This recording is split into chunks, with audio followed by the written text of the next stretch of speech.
अरे हरिया, तुम अभी तक खेत में क्या कर रहे हो? अंधेरा होने वाला है, घर चले जाओ, वरना तुम्हें पता है ना। हाँ मानसिंह, पता है, मुझे डराओ मत, पर थोड़ा सा काम बचा है, ये निपटा कर जा ही रहा हूं।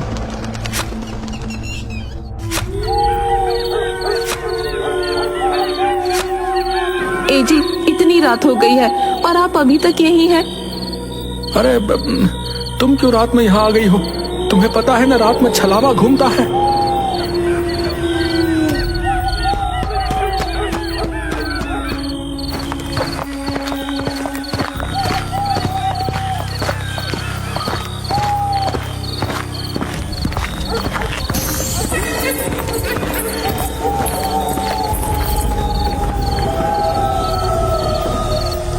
क्या हो गया? तुम रुक क्यों गई? चलो ना। वो सामने किसी औरत की लाश पड़ी है। अरे हाँ, ये कौन है? हरिया ने उसके पास जाकर देखा तो वो उसकी पत्नी की लाश थी। ये देखकर वो बहुत घबरा गया। उसने मुड़कर देखा तो उसकी पत्नी सामने भी खड़ी थी। वो उसके पास पहुंचा।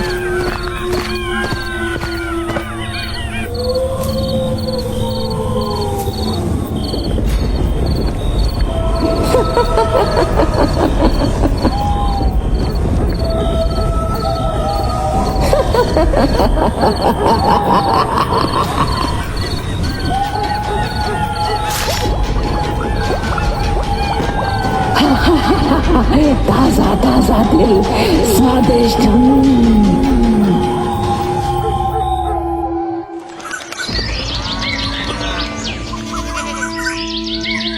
जब हरिया के छोटे भाई रमेश के पास पहुंची तो वो अगले ही दिन गांव आ गया।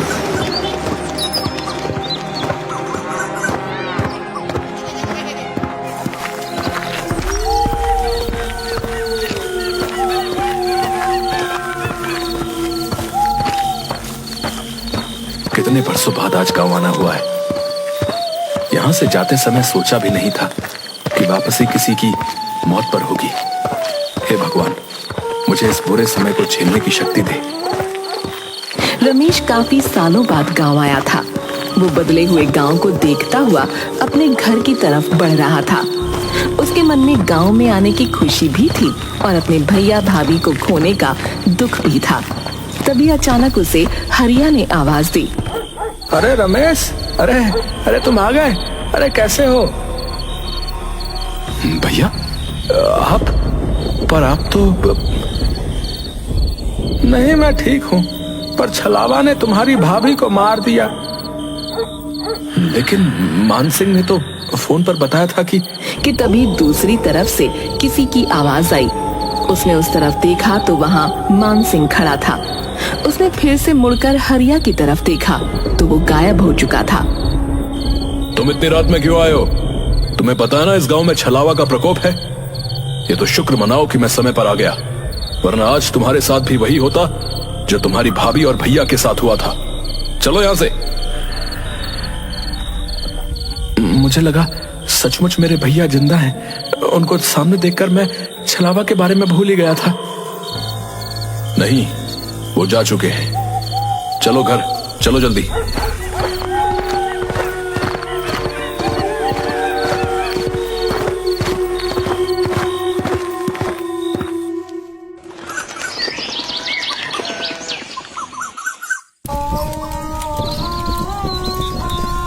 भैया, मैं आपकी चिता की अग्नि को साक्षी मानकर ये कसम खाता हूं कि मैं उस छलावा से आपका बदला जरूर लूंगा।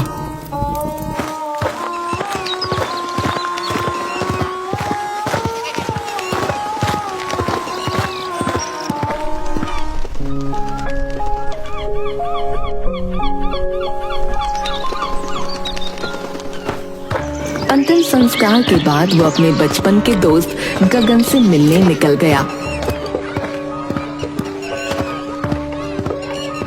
पर जब वो उसके घर पहुंचा तो वहाँ ताला लगा हुआ था। वो उसके बारे में किसी से पूछने ही वाला था कि तभी वो आ गया। अरे रमेश, तू कब आया? मैं तो कल आया था, पर तेरे घर में ताला क्यों लगा हुआ है? अरे मैं कुछ काम से पड़ोस के गांव गया हुआ था, बस अभी आया हूँ। तभी अचानक शोर मचने लगा। पता चला गांव से बाहर जाने वाले रास्ते पर एक लाश मिली है। उस लाश का भी दिल निकाला जा चुका था और उसका मुंह भी कुचला हुआ था। हे भगवान, ये इस गांव में हो क्या रहा है? जरूर ये छलावा का काम होगा, लेकिन मैंने तो कभी नहीं सुना कि छलावा लोगों का दिल निकालता है। पहले नहीं निकालता होगा, पर अब इन लोगों में भी अपडेट आने लगे हैं। तुझे हंसी आ रही है? ये कोई हंसने की बात नहीं है, लोग मर रहे हैं। सॉरी, तो फिर इससे बचने के लिए क्या किया जाना चाहिए बता? हमें इस छलावा से छुटकारा पाने का कोई तरीका निकालना ही पड़ेगा। उसने मेरे भैया और भाभी को मारा है, मैं उससे बदला लेना चाहता हूँ।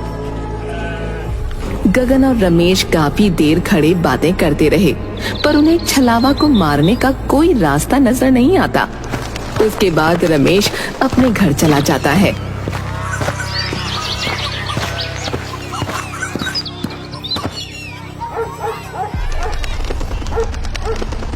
मैं छलावा से बदला तो लेकर रहूंगा, कुछ भी हो जाए। रमेश छलावा को मारने के तरीके सोच रहा था। किसी ने उसका दरवाजा जोरों से खटखटाया। वो झिझक गया। कौन है? कौन है? अरे मैं हूं मान सिंह, जल्दी से दरवाजा खोलो, छलावा ने किसी को मार दिया है। आता हूं। रमेश हड़बड़ाहट में उठा और उसने जाकर दरवाजा खोला।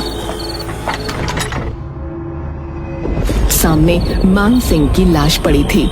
उसके सीने से उसका दिल निकाला जा चुका था और जमीन खून से लाल हो चुकी थी। ओ माय गॉड, ये क्या हो गया?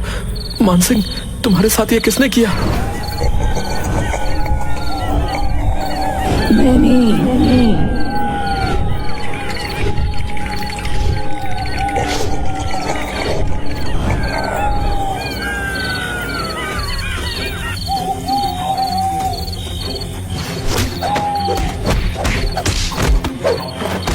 मैं तुझे छोड़ूंगा नहीं। पहले तूने मेरे भैया भाभी को मारा और अब मान सिंह को। उसका वो हमला बिल्कुल बेकार साबित हुआ, क्योंकि छलावा ने उसके दोनों हाथ पकड़कर नीचे कर दिए। रमेश को ऐसा लग रहा था मानो उसके अंदर बिल्कुल ताकत ही नहीं है। तभी छलावा मुस्कुराया और उसने अपना एक हाथ रमेश के सीने के अंदर डाल दिया। ये होते ही अचानक रमेश की आंख खुली और उसने देखा कि वो अपने बेड पर है। हे भगवान, ये सपना था? नहीं, मुझे यकीन नहीं हो रहा है। मुझे मान सिंह से मिलना पड़ेगा।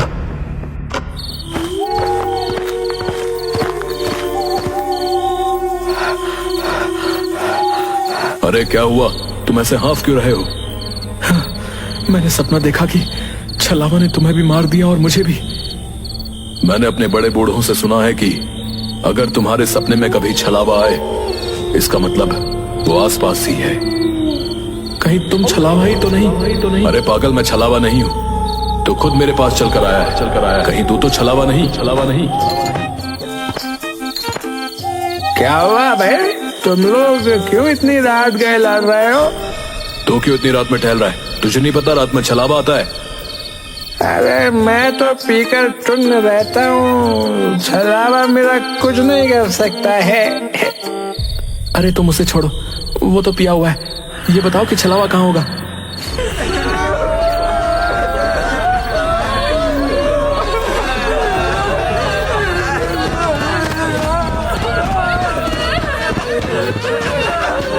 क्या हुआ सरपंच जी? अरे मेरे बेटे को छलावा ने मार डाला। हे भगवान, छलावा ने सरपंच जी के बेटे को मार डाला।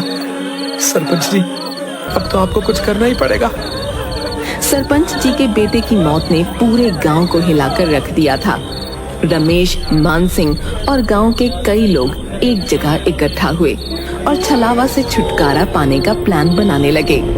इस छलावा को रोकना ही होगा, हमें कुछ करना पड़ेगा। लेकिन कैसे? वो तो रात में आता है और हमें अंधेरे में दिखाई भी नहीं देता। इस छलावा से छुटकारा पाने का एक ही तरीका है। अगर हम उसे दिन में पकड़ लें तो उसे मार सकते हैं, क्योंकि दिन में वो बहुत कमजोर होता है। पर वो दिन में भला कैसे मिलेगा? तो बस ये तरीका है कि हमें उसे रात में ही किसी तरह फंसाना होगा और फिर सुबह होते ही उसे मारना होगा। हमें ऐसा जाल बिछाना होगा जिससे वो निकल ना सके। गांव के लोगों ने मिलकर एक योजना बनाई। उन्होंने एक बड़ा जाल तैयार किया और तय किया कि वो छलावा को रात में ही फंसाकर सुबह मार डालेंगे। अरे गगन, तुझे पता है हम लोग छलावा को पकड़ने वाले हैं। दिन में तो वो कभी मिलेगा नहीं, इसलिए रात में ही पकड़ना है। मैं तुम्हारे साथ हूँ, लेकिन ये बहुत खतरनाक काम है भैया। लेकिन करना तो पड़ेगा, वरना लोग ऐसे ही मरते रहेंगे। रात का अंधेरा चारों ओर फैल चुका था। गांव के कुछ बहादुर लोग छलावा को पकड़ने की योजना के तहत इकट्ठा हुए। कई लोग डर के मारे नहीं आए थे, जिनमें गगन भी शामिल था। गगन फोन क्यों नहीं उठा रहा? उसने वादा किया था कि वो भी आएगा। शायद वो डर गया होगा। हम यहाँ हैं, हमें ही ये काम करना होगा। तभी एक ठंडी हवा का झोंका आया और सबकी रूह कांप उठी। अचानक सामने छलावा प्रकट हुआ, लेकिन हरिया के रूप में। भैया, आप जिंदा हैं? आप यहाँ कैसे? रमेश, मुझे बचा लो, छलावा मुझे मार डालेगा। रमेश का दिल जोरों से धड़कने लगा। वो अपने भाई की तरफ बढ़ा। तभी हरिया अचानक जोर से हंसने लगा और उसका रूप बदलने लगा। पहले वो एक बूढ़ी औरत बना, फिर एक जवान आदमी और फिर एक बच्चे में बदल गया। अंत में वो अपने असली भयानक रूप में आ गया।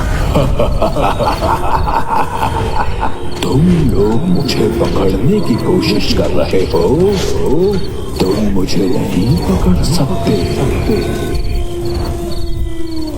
तभी एक आदमी ने हिम्मत दिखाई और छलावा की तरफ भागा। मैं तुझे नहीं छोड़ूंगा, आज तुझे मार कर ही रहूंगा।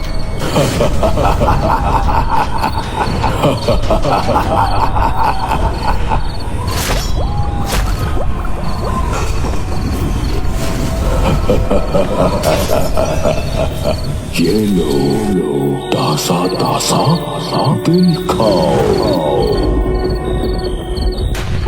वहां मौजूद सभी लोग सन्न रह गए, जबकि छलावा वहां से गायब हो चुका था।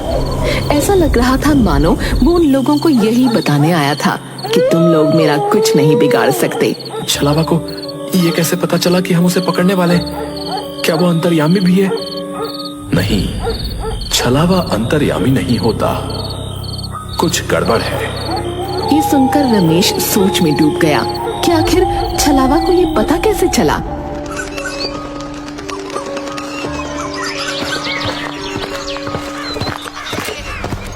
गगन, तुम कल रात को क्यों नहीं आए? मैंने तुम्हें कई बार फोन किया। यार मेरी तबीयत ठीक नहीं थी, इसलिए नहीं आ सका यार, सॉरी यार। रमेश और गगन गांव की गलियों में टहलते हुए एक पुराने मंदिर के पास पहुंचे। चलो मंदिर के अंदर चलते हैं, थोड़ी शांति मिल जाएगी। नहीं नहीं, मैं मंदिर के अंदर नहीं जा सकता, मेरी तबीयत अभी भी ठीक नहीं है। क्यों बहाना बना रहे हो? चलो अंदर।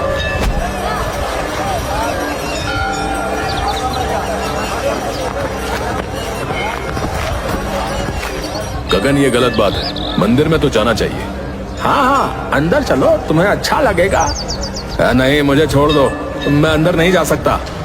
गगन पूरी तरह छटपटाने लगा, लेकिन रमेश, मान सिंह और सरपंच ने मिलकर उसे पकड़ा और मंदिर के अंदर खींच लिया। मंदिर के द्वार के अंदर जाते ही गगन जोर जोर से चीखने लगा। मुझे पता चल चुका है कि तुम ही छलावा हो। जिस लड़के का छलावा ने मुंह कुचल दिया था, उसकी पोस्टमार्टम रिपोर्ट आज सुबह आ गई। और पता चला कि वो तो गगन था। यानी जो गगन मुझसे मिलता है वो छलावा है, जो दिन में गांव की खबरें लेने आता है और रात में शिकार करता है। भयानक बदलाव आ गया। उसकी आंखें लाल हो गईं और उसका चेहरा जैसे फटने को हो गया। वो खुद को छुड़ाने की कोशिश में बुरी तरह से चीख रहा था। नहीं, मुझे छोड़ दो। तूने मेरे भैया भाभी दोस्त सबको मार डाला। आज मेरा बदला पूरा होगा। रमेश और बाकी लोगों ने उसे मंदिर के पवित्र स्थान की तरफ खींचा और उस पर गंगा जल डाला। छलावा की चीखें और भी तेज हो गईं और उसके शरीर से धुआं निकलने लगा। मंदिर के पवित्र वातावरण में वो धीरे धीरे राख में बदलने लगा। ये हमारे गांव की शांति के लिए जरूरी था। अब छलावा का आतंक खत्म हो जाएगा। छलावा का शरीर पूरी तरह से जलकर राख हो गया। सबने राहत की सांस ली और गांव में फिर से शांति लौट आई।